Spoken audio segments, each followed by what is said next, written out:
Hi, welcome to our channel where we share the most intriguing stories. When a reclusive tech mogul refuses to let a petty HOA claim his mountain sanctuary, a quiet life turns into a high-stakes battle of surveillance, corruption, and revenge. They thought he was just a retired IT guy. They were dead wrong. This time, the war comes to the cul-de-sac.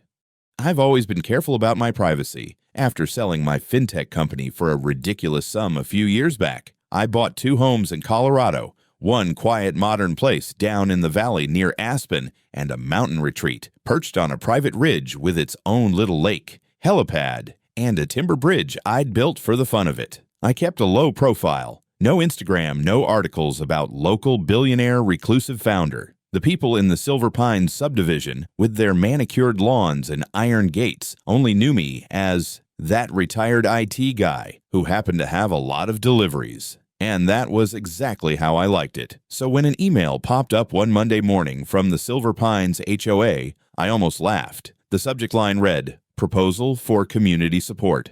The body was written in stilted faux official language, thanking me for being part of the extended Silver Pines community, and then pivoting straight to a demand. The board had voted to request that I temporarily provide my mountain residents for a strategic retreat of the HOA Council, without charge, as a gesture of goodwill. They even gave me a 48-hour deadline for my response, like I was a vendor under contract. I stared at the screen and muttered, "You've got to be kidding me." Nobody from that HOA had ever so much as waved at me in person. I wasn't a member, I hadn't signed anything, and my property taxes went straight to the county. My mountain place wasn't some Airbnb cabin, it was my refuge. I deleted the email and went back to my coffee. 2 days later, a cream-colored envelope appeared in my mailbox.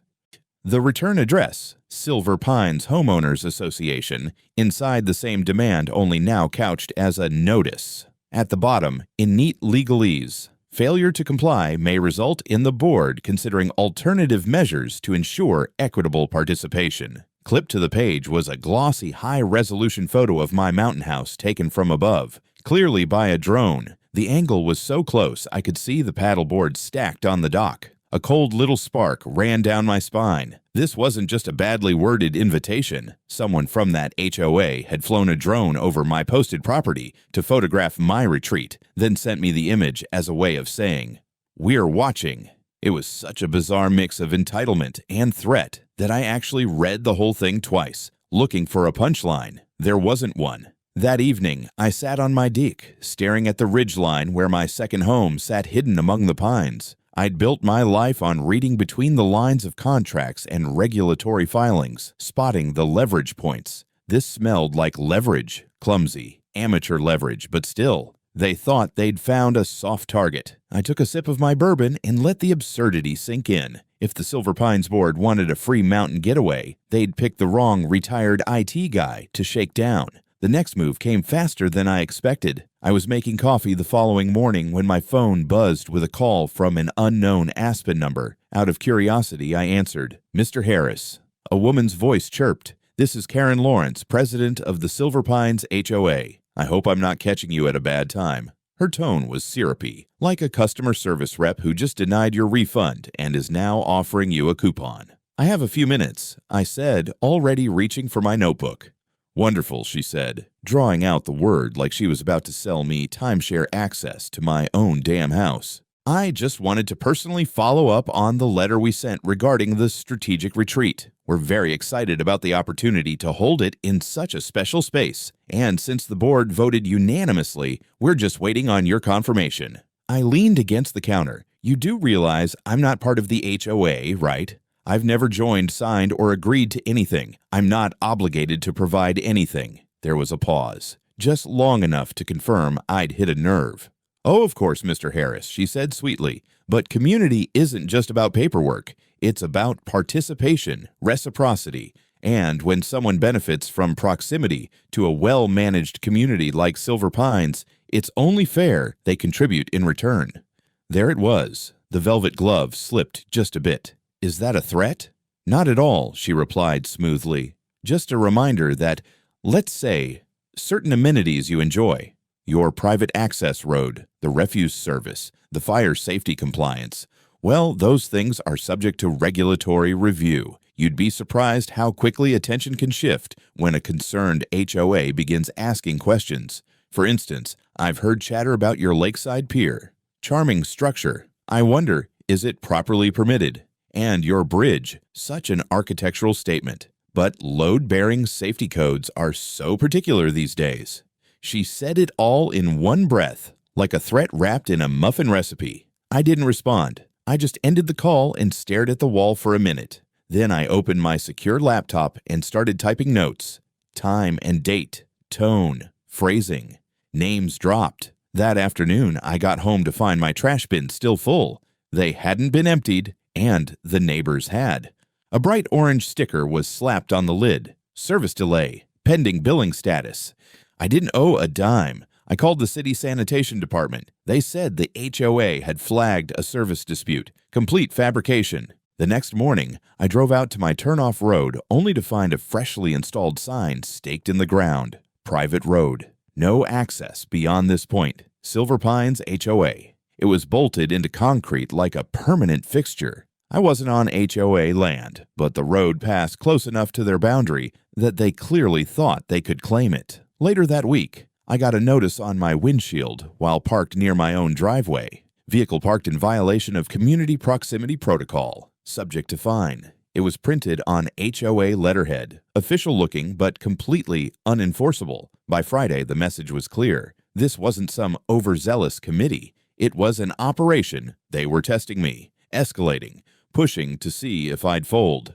I didn't. I activated my dormant systems, facial recognition logs on the security gates, aerial drones on standby, and a direct line to my legal team, which specialized in corporate harassment and regulatory retaliation. I'd seen this playbook before, just not in a cul-de-sac full of Range Rovers and Pilates instructors. I wasn't looking for a fight, but they'd parked one on my lawn, and now it was my move. By the time the weekend rolled around, my Quiet Valley house looked less like a retired tech guy's hideaway and more like a command center. I'd spent Friday night turning every camera and sensor back on, not just the obvious ones on the gates, but the high-angle thermal cams I'd mounted years ago for wildlife monitoring. I launched 2 of my own drones at dawn Saturday and let them hover high enough to avoid notice, but low enough to track movement. Within an hour, they'd already picked up the HOA's toy, buzzing the perimeter of my mountain property again, its little blinking lights drifting over my no trespassing signs like they didn't exist. This time, I saved the footage and tagged it with GPS coordinates and timestamps.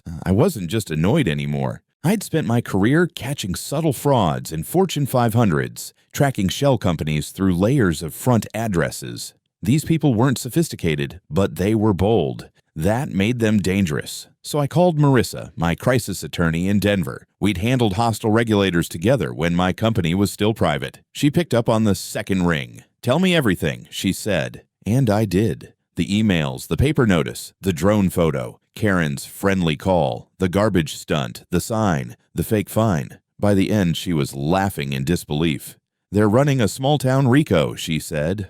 "Okay, we'll play it straight. First step, forced disclosure." Within hours, she'd drafted a formal records request under Colorado's Common Interest Ownership Act, addressed to Silver Pines HOA, demanding their financials, board meeting minutes, vendor contracts, and any communications referencing me or my properties. We sent it certified, signature required. It was the kind of paperwork that made corporate lawyers sweat, but it was my legal right as an affected party. I wanted a paper trail, and now we had one. That night, I brought in my landscaper, a wiry man named Jeff, who in reality was a licensed forensic auditor I'd used on 3 separate internal investigations. Jeff spent Sunday walking the property, but what he was really doing was mapping radio frequencies and photographing delivery slips from HOA-linked contractors. By Monday morning, he'd already sent me a preliminary memo. Silver Pines HOA was paying for community improvements that didn't exist, routing funds through shell vendors,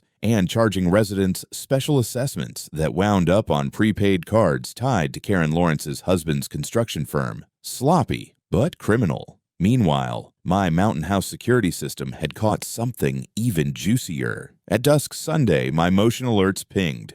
3 figures were hiking up the back access trail, One tall man, one shorter man, and a woman with a blonde bob, unmistakable even in grainy night vision. They crossed my posted line, stepped onto my dock, and took a series of photos of the house, windows, and helipad. One of them even crouched to measure something with a tape. Then they left. I watched the clips 3 times, the little red wreck blinking in the corner. I didn't even have to zoom in to recognize Karen. They'd gone from bluff to outright trespass. By Tuesday morning, my dining table was covered in printouts, bank routing diagrams, still shots of Karen on my dock, logs of her threats. I built the file the way I used to prep an SEC referral, clean, chronological, undeniable. Then I called Marissa. "I'm done waiting," I told her. "Find out when their next board meeting is. I'm going." The Silver Pines Community Hall sat at the end of a winding cul-de-sac lined with SUVs and ornamental street lamps. I had driven past it dozens of times without ever going in. A plain building with beige siding and a green tin roof, like an oversized garden shed someone had tried to gentrify. Tonight, its parking lot was packed. Range Rovers and Lexus hybrids nosed in at angles, HOA decals gleaming on their windshields. I parked my dusty pickup deliberately right in the middle, beside a gleaming black Mercedes with a Silver Pines placard on the dash. As I stepped out, I could feel eyes flicking toward me through tinted windows. Inside, the room smelled of coffee, copier toner, and perfume. Fluorescent lights buzzed overhead. A U-shaped table at the front held the board, nameplates in front of each member. At the center sat Karen Lawrence, perfectly coiffed, pearls at her throat. A tablet propped before her like a judge's gavel. She was in full performance mode, greeting arrivals with air kisses, adjusting her notes, whispering to a man on her left. The audience was 24 residents perched on folding chairs, some whispering, others scrolling their phones. A banner on the wall read Silver Pines, a community of excellence. I slipped into a chair in the back, manila folder under my arm. Karen's gaze flicked toward me for a fraction of a second before she turned back to the microphone. "Welcome, neighbors," she began brightly. "Tonight's agenda is a big one. We'll be discussing our upcoming strategic retreat, an exciting opportunity for our board to plan the future of Silver Pines." A few polite claps. "And we're thrilled to see Mr. Harris here with us. It's always wonderful when every member of our extended community takes part." Her smile was the kind of smile used on toddlers and tax auditors. I let her run through her list: landscaping contracts, security upgrades, community participation. Each item was couched in the language of transparency and civic duty. And all the while, I could feel her positioning me, the wealthy outsider finally attending, a trophy guest for her retreat. She thought she'd already won. When she paused for new business, I stood. The chair squeaked on the linoleum, drawing every head. I walked to the front, folder in hand, and set it on the table. "Karen," I said evenly, "I've listened to your agenda. Now let me clarify mine." Her eyes narrowed just slightly. "Of course, Mr. Harris," she said with faux patience. "Do you have a comment about our strategic retreat?" "Yes, several." I flipped open the folder and pulled out the first sheet, a printout of bank statements from a regional credit union. "These are HOA disbursements over the last 12 months, I said, loud enough for the whole room. Tens of thousands of dollars listed as community improvements and vendor services, paid to prepaid cards and shell companies tied to your husband's firm. Murmurs rippled through the room. I laid down the next sheet, a still frame from my mountain property security cam. "This is you, trespassing on my private dock last Sunday at dusk, along with 2 associates measuring and photographing my structures without permission." Karen's face flushed, but she tried to keep her composure. "This is completely out of context," she said quickly. "We were simply—" I laid down the next sheet, a copy of Marissa's formal request for records, stamped received. "This is our certified demand for all HOA financials, meeting minutes, and communications referencing me. Sent last week. Not answered. A violation of Colorado law." The room went very still. I closed the folder slowly. "All of this has already been delivered to the Pitkin County District Attorney, the IRS Fraud Unit, and your insurer. Copies are secured off-site. You don't have to respond to me tonight, Karen. You'll be responding to subpoenas soon enough." A man in the second row actually choked on his coffee. One of the board members on Karen's left began gathering his papers into a briefcase. Someone at the back whispered, "Oh my God." Karen tried for a smile, but her voice came out tight. "Mr. Harris, this is highly irregular. If you have concerns, you should—" I cut her off. I'm not here for concerns. I'm here for notice. From this day forward, my mountain property is my official residence and corporate headquarters. Any drone within 500 feet of it will trigger a federal aviation complaint. Any further attempt to interfere with my utilities or access roads will be treated as harassment and obstruction. I let my eyes sweep the room. And as for your so-called retreat, the only retreat you'll be taking is from this table to a courtroom.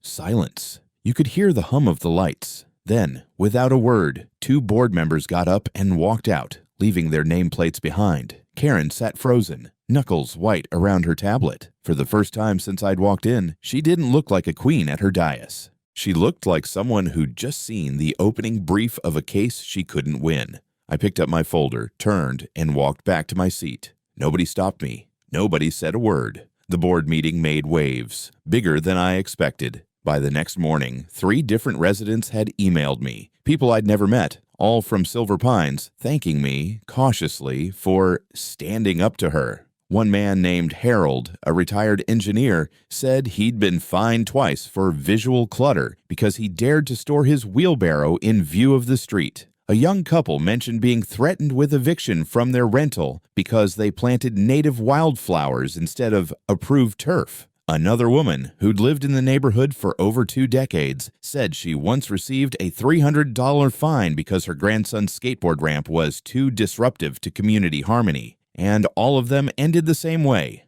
We thought we were alone. They weren't. The stories kept coming. Within a week, I had 12 first-hand accounts, petty fines, retaliatory citations, suddenly revoked access to community amenities, and mysteriously inflated assessment fees tied to things no one could actually see. I passed them all to Marissa. She smiled like a lion handed a bucket of raw meat. They've been using the HOA as a personal ATM, she said. The moment we show this to a judge, Karen and her friends are going to scatter like raccoons from a flashlight. Karen, of course, didn't go quietly. She retaliated in the way people like her always do, through paperwork and innuendo. The day after the board meeting, a sudden zoning complaint was filed against my lakeside dock. The form claimed it was an unapproved structure interfering with watershed runoff. The week after that, another report surfaced accusing my helipad of being operated without FAA clearance. And, just for flavor, I received a letter on HOA letterhead informing me that several residents have raised concerns about my residence being used for unlicensed business operations. Each one was an obvious attempt to rattle me. None of them had legal teeth. But I didn't just defend. I escalated. Marissa filed a civil suit in Pitkin County Court naming Karen Lawrence, Silver Pines HOA, and 3 specific board members as defendants. Grounds: harassment, trespass, attempted blackmail, defamation, and misuse of community funds. We weren't just asking for injunctive relief. We demanded full forensic audits, financial restitution, and damages. And we filed it publicly. The media picked it up by the end of the day. The headline in the Aspen Post was delicious. Tech tycoon turns tables on HOA, claims fraud, blackmail. A smaller blog called it Karen versus the Cloud. Even the Denver outlets picked it up, fascinated by the billionaire recluse with a grudge against the neighborhood petty tyrants. The phone calls to the HOA began the next day. Residents wanted answers. The insurance carrier for Silver Pines froze all discretionary spending and notified the board it would not cover legal defense in cases of fraud. The county assessor's office opened an inquiry into property valuation practices. And, somewhere in the background, the IRS quietly flagged Silver Pines for audit. Then came the moment I knew we'd cracked the dam. A contractor, a guy who'd been supplying landscaping and snow clearing for years, reached out anonymously. He gave us signed statements, invoices, and email chains showing that Karen had demanded free services at her home in exchange for preferential access to bids. One contractor admitted to providing over $20,000 worth of favors for the HOA president's household over a 3-year span. And he wasn't the only one. Residents started talking more openly now. HOA board meetings were suddenly packed. Karen tried to spin it. She held a Facebook Live Q&A where she claimed I was a dangerous outsider trying to dismantle community values. The comments turned against her within 10 minutes. One resident wrote, "I just found out she spent $4,200 of our fees on decorative stone for a garden no one ever saw." Another posted, Why does the HOA need $1,600 a month for security monitoring when nothing ever happens here? By the third week, things reached critical mass. Karen's nameplate had vanished from the HOA office door. Her SUV, once parked at the front with vanity plates that read COM1T, was missing. A hastily written notice was taped to the HOA building. Next board meeting postponed indefinitely.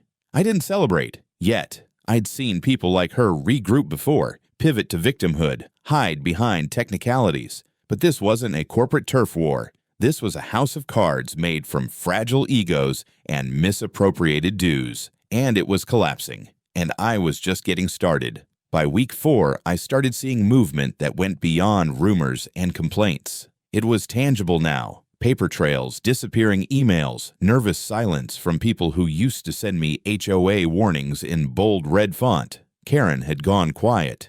Dead quiet. Her house, once lit up like a country club after dark, now looked like a mausoleum. Curtains drawn, porch light off. No cars in the driveway. But the real cracks were showing in the HOA structure itself. A vice president named Todd Crenshaw, one of the board members who'd voted for the Mountain House retreat, suddenly resigned, citing health reasons. He then promptly filed a whistleblower affidavit with our attorney, admitting he'd signed off on multiple fraudulent invoices because Karen had pressured him and threatened to expose a personal matter involving zoning violations on his rental property. We offered him partial immunity if he testified. He agreed. That single document was the fuse. Within 48 hours, 2 more board members reached out through their lawyers, seeking deals. One of them was the treasurer. And once the treasurer flipped, we didn't need to guess anymore. We had receipts, real ones. The numbers were worse than expected. Nearly $60,000 had been misallocated over 2 years. Karen had created community improvement grants that were never voted on, awarded them to dummy entities she controlled, and funneled the money into personal contractors, landscaping, home repairs, even a private yoga instructor billed through a wellness pilot program.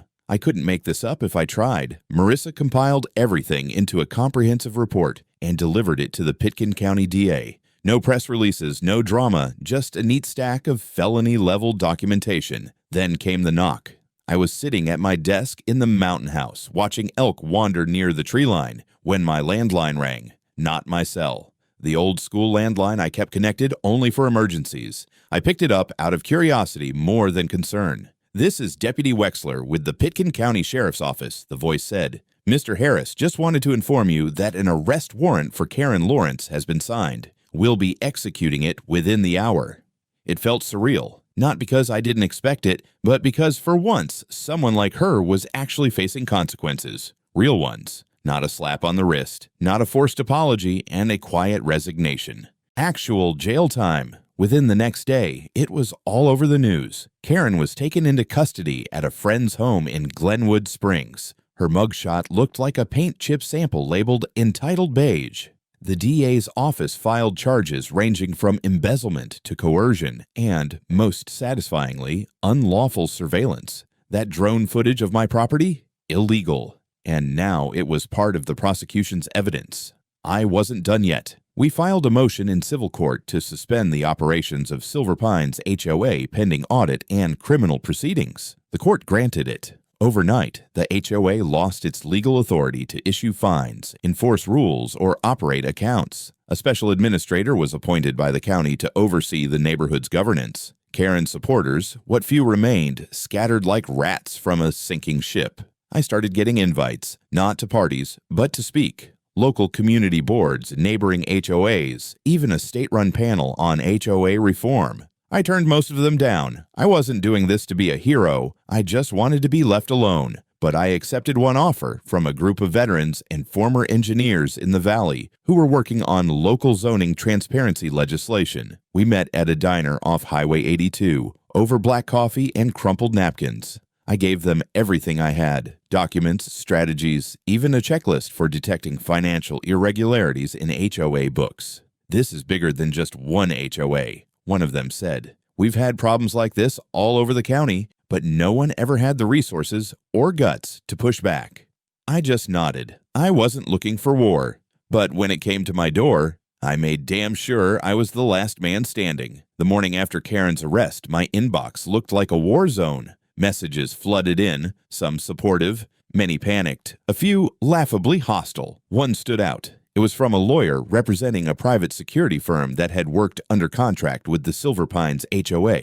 The subject line read, "Notice of intended litigation and damage assessment." According to their letter, my interference had harmed reputational standing and breached implied contractual understanding. I actually laughed out loud. They were threatening to sue me for exposing their fraudulent client. Classic. I forwarded it to Marissa, and her response came back in under 5 minutes. Empty threat, likely trying to distance themselves now that Karen's in custody. She attached a drafted counterclaim we could use if they dared to file, but it wasn't just threats now, it was collapse. The appointed interim administrator, a no-nonsense woman named Clarissa Dale from the County Oversight Division, called me that afternoon. She had inherited the HOA's entire archive, meeting transcripts, fines issued, letters sent. She sounded both amused and disgusted. "Mr. Harris, there are over 200 enforcement letters issued to non-members," she said. "That's 200 instances of an HOA knowingly applying rules to properties outside its legal boundaries." "Welcome to the club," I replied dryly. "You should see my driveway." The county ordered an immediate forensic audit of the entire HOA ledger going back 5 years. That opened the floodgates. Former residents who'd moved away to avoid the madness began emailing the administrator, sharing stories of harassment, fines for imaginary offenses, and demands to conform to architectural guidelines they were never legally bound to. One man said Karen's team threatened to report him for neglect because he had a rusted weather vane on his barn on a ranch 5 miles outside the HOA perimeter. Within days, Clarissa recommended to the county board that Silver Pines HOA be formally dissolved. It wasn't just corrupt, it was structurally rotten, overreaching authority, fabricated claims of jurisdiction, illegal surveillance, fund misappropriation. The board voted unanimously. HOA status revoked, gone, just like that. But it didn't end there. Karen had been arrested on 7 felony counts. When her arraignment date was set, I decided to attend. Not out of pettiness, but to close the loop. I sat quietly in the second row of the courtroom, dressed simply, no fanfare. She walked in wearing county beige, wrists cuffed, face stripped of her usual smugness. Her lawyer, one of Aspen's better ones, argued for bail reduction. The judge denied it. Risk of witness intimidation. When court adjourned, I stood up and left without a word. That night, something unexpected happened. A neighbor, someone I'd only vaguely recognized in passing, showed up at my gate. Older man, Vietnam vet by the look of his service cap, standing awkwardly near the camera post. "I just wanted to say thank you," he said after I buzzed him in. "My wife and I have lived here for 25 years. They tried to fine us over $5,000 last year for painting our shutters lavender." "Lavender, can you believe that?" I chuckled. "Seems tame compared to what they pulled on me." He shook his head. "You stood up to them. That matters." Word spread. Slowly, I went from being the reclusive tech guy to something else, someone the neighbors could actually talk to. Not everyone, of course. Some people were still bitter. A few of Karen's old friends tried to spin her as a victim of overreach or some nonsense about cancel culture, but they were in the minority. Most just seemed relieved the rain was over. I held an open day at the Mountain House the next weekend. Not for press, not for gloating, just for people. Engineers, veterans, young couples, retirees. I walked them through the rebuilt dock, showed them the fiber optic array we'd laid down to monitor aerial intrusion, and explained how the local zoning commission had already opened an investigation into 3 other HOAs in the county using similar fraudulent tactics. A woman cried in my kitchen, said her daughter had developed anxiety from living under HOA scrutiny. Another man said he almost sold his property to escape the harassment. By the end of the day, I knew what I had to do. I called an architect I trusted, told him I wanted to convert the upper level of the Mountain House into a multi-purpose retreat space. Meditation rooms, coding bunkers, even a small gym. No profit motive, just a space where burned-out engineers and developers, people like I used to be, could come to reset, breathe, disconnect. We began the permit filings the following week. I also moved my LLC headquarters officially to the mountain property using a special use filing that made the entire site a mixed residential commercial zone. That meant federal protections. That meant fewer local noses in my business. That meant if anyone tried another HOA stunt up here, they'd have to go through the United States Postal Inspection Service, the IRS, and a federal zoning arbitrator. I didn't just build walls, I laid legal minefields. The final act came when the county assessor's office issued a statement. Silver Pines HOA, now defunct, had violated property boundaries in at least 19 documented cases. Several of those involved false lien attempts. The county offered full expungement to the victims and launched a hotline for reporting HOA abuses. I was offered a slot on the Regional Oversight Board. I declined. I'm not a politician. I'm just a guy who wanted to grill a steak on his own land without being told his deck paint was too expressive. That winter, the Mountain House opened its doors for the first tech burnout retreat. 12 people, 1 week, no phones, no Slack, just snow, mountains, silence, and stories shared by firelight. A few cried. One left early. He couldn't handle the stillness. But most, they stayed.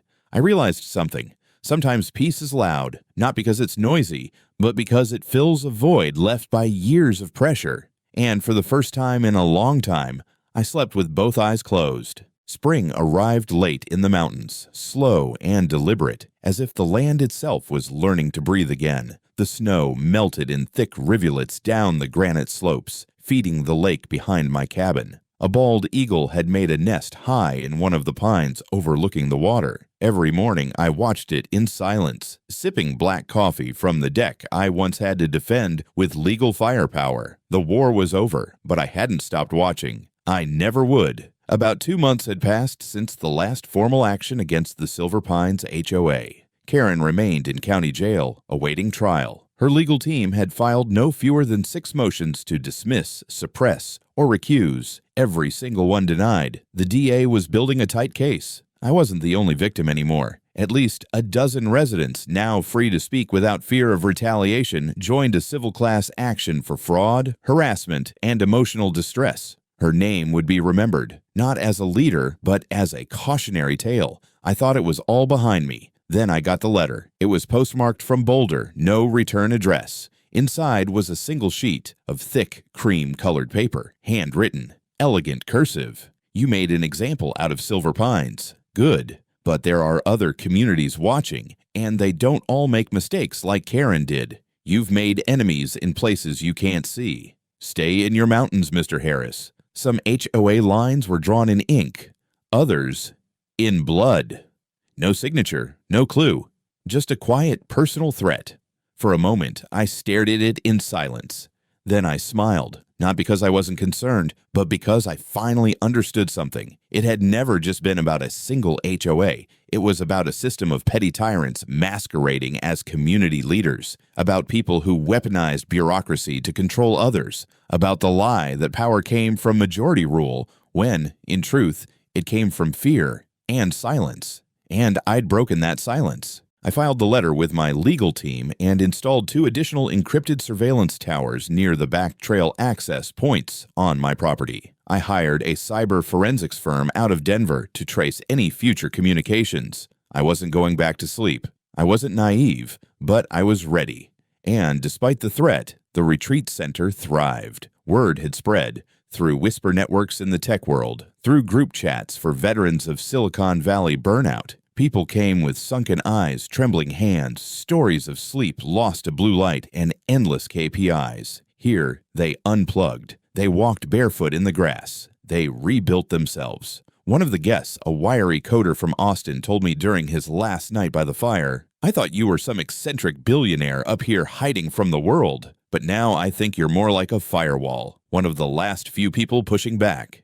I didn't answer. I just handed him another marshmallow. Back in the valley, the remains of Silver Pines HOA had been converted into an open collective. No more fines, no board, no patrols, just neighbors. Some moved away. Some stayed and planted gardens where surveillance cameras once stood. Others never fully forgave or forgot what happened under Karen's rule, but the fear had lifted. And that was enough. One morning, I got a call from Clarissa Dale.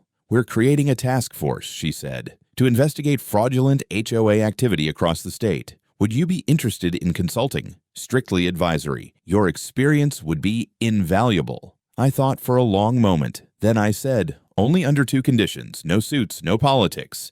And if anyone tries to tell me what color to paint my cabin, I walk. She laughed. Deal.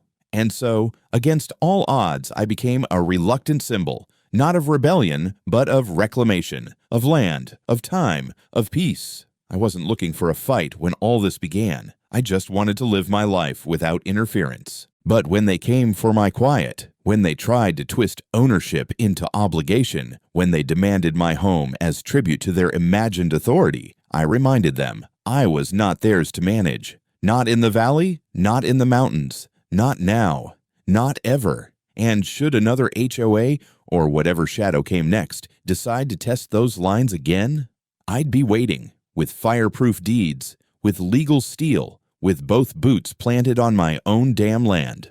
Always.